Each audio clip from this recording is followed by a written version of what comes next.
Morning সবাই কেমন আছো? আশা করি সবাই সব বাড়িতে ভালো আছো। তো আজকে আমি করব হচ্ছে কি গন্ধরাজ চিকেন। তার জন্য আমি কি নিয়ে নিয়েছি, চিকেন নিয়েছি ফার্স্ট অফ অল, পেঁয়াজ, এখানে গন্ধরাজ লেবু, এখানে আরেকটা গোটা আছে, দই, এগুলো আর হচ্ছে আদা রসুন বাটা, ঠিক আছে, এই যে পেস্ট।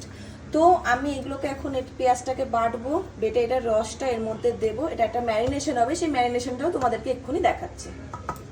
তো পেঁয়াজ দেখতে পাচ্ছ বেটে নিয়েছি, এরকম একটা ছাঁকনির সাহায্যে আমি পেঁয়াজের রসটা বার করে নিচ্ছি আস্তে আস্তে। তো নিয়ে নিয়েছি পেঁয়াজের রস, এখানে হচ্ছে কাঁচা লঙ্কা বাটা, লেবু, মাংস, আদা রসুন বাটা, প্যাকেট আমি ইউজ করছি, আর এটা হচ্ছে দই। আর এখানে দেখো পেঁয়াজের যে রসটা বার করছি সেই পেঁয়াজটা এখানে রেখেছি, এটা মাংস রান্না করার সময় কাজে লাগবে। তো আমি এখন ম্যারিনেশনটা তৈরি করব। এখানে হচ্ছে কি 1 চা চামচ হচ্ছে আমি লঙ্কার পেস্টটা দিয়ে দেবো, আদা রসুনের পেস্টটাও আমি 1 চামচই দেব, ঠিক আছে। আচ্ছা, এখানে দই আছে 200 গ্রাম, এটা প্যাকেট, তো আমি এটা থেকে 100 গ্রাম দেবো, মানে অর্ধেকটা দিয়ে দেবো। আর দেবো হচ্ছে হালকা একটু গোলমরিচ, গোলমরিচ বেশি দিয়ে লাভ নেই, কারণ নাহলে লাস্টের দিকে গোলমরিচটা একটু বেশি ঝাল লাগবে, যেহেতু আমরা কাঁচা লঙ্কা বাটাটা দিচ্ছি। আর একটুখানি লেবুর রস,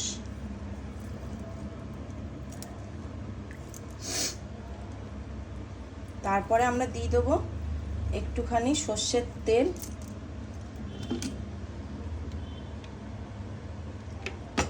আর একটু চিনি, এই যে চিনি,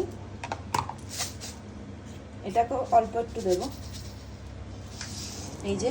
এবার এটা দিয়ে এটাকে ভালো করে মিক্সড করে একদম ভালো করে ফেটিয়ে নিতে হবে। এটা যেহেতু দই আমি স্টার্ট করে দিয়েছি ম্যারিনেশন, এর মধ্যে কি কি দিয়েছি আগেই বলেছিলাম, দই দিয়েছি, মাস্টার্ড অয়েল দিয়েছি, লেবুর রস দিয়েছি, পেঁয়াজের রস দিয়েছি, আদা রসুন বাটা দিয়েছি। এবার হচ্ছে গিয়ে এই যে একটা গোটা এরকম গন্ধরাজ লেবু নেবে, সেটাকে ভালো করে এই উপরটাকে এরকম করে ছাড়িয়ে নেবে, এইটার যে জেসটা বেরোবে সেটা দেবে এর মধ্যে, সাদা অংশটা দেবে না, তাহলে তিতো হয়ে যেতে পারে মাংসটা।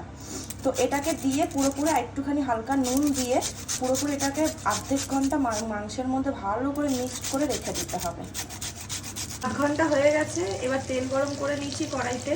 এবার কড়াই গরমের মধ্যে আমি একটু গোটা গরম মশলা দেবো, দেখো দারচিনি আছে, ছোটো এলাচ আছে, দুটো ঠিক 4টে লবঙ্গ আছে, ছেড়ে দিলাম। ছেড়ে দেওয়ার পর হালকা ওটা একটু ভাজা ভাজা হবে।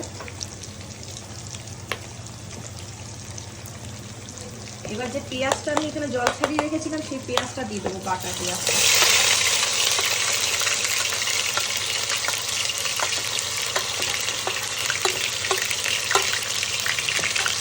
এবার এই পেঁয়াজটাকে আস্তে আস্তে ভাজতে থাকবো, এটা থেকে যতক্ষণ না হালকা একটু সাইড থেকে যতক্ষণ না এই তেলগুলো বেরিয়ে যায় ততক্ষণ আমরা এই পেঁয়াজটাকে একটু ভাজতে থাকবো। একটু হালকা লাল লাল হবে, তারপরে 5 মিনিট মতো লাগবে, 5 মিনিট পরে মাংসগুলো দেবো। দেখো এবার পেঁয়াজের পাশ থেকে তেলগুলো ছেড়ে গেছে, এই যে মাংস যে ম্যারিনেশন করে রেখেছি এখান থেকে খালি মাংসগুলো দেবো আমি বেছে বেছে, আর জলটাকে রেখে দেবো।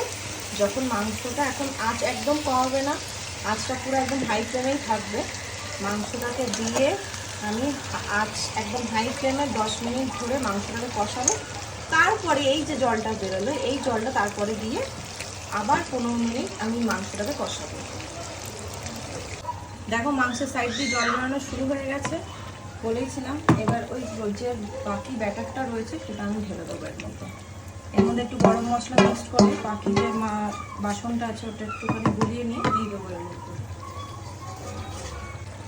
জল দেওয়ার পর আরে দেখো কষাচ্ছি, কষানোর পর এবার এটাকে আস্তে করে আমি এবার ঢাকনা দিয়ে রেখে দেবো প্রায় 10 থেকে 15 মিনিট। এটা ততক্ষণে সেদ্ধও হয়ে যাবে, তারপর আরেকটা স্টেপ আছে, সেটা হলে কমপ্লিট।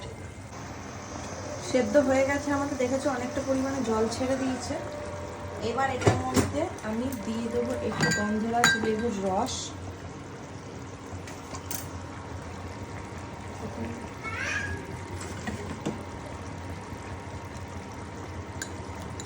দিয়ে দিলাম। এবার যে এটা গন্ধরাজ লেবুটা গ্রেট করে রেখেছিলাম এই যে একটুখানি ছড়িয়ে দেবো এটা পুরোটা, তাহলে ফ্লেভারটাও ভালো আসবে, গন্ধটাও খুব সুন্দর আসবে।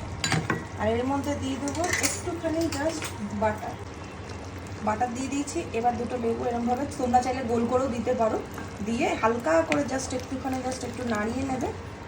নাড়িয়ে নিয়ে আঁচটাকে একদম বন্ধ করে দিয়ে গ্যাসটাকে ঢাকা দিয়ে রেখে দেবে। আজকে গন্ধরাজ চিকেন হয়ে গেল। রেসিপিটা তোমাদের কেমন লাগলো ট্রাই করে আমাকে অবশ্যই জানাবে কমেন্ট করে যে কেমন হয়েছে জিনিসটা। আজকের জন্য এইটুখানি, টাটা।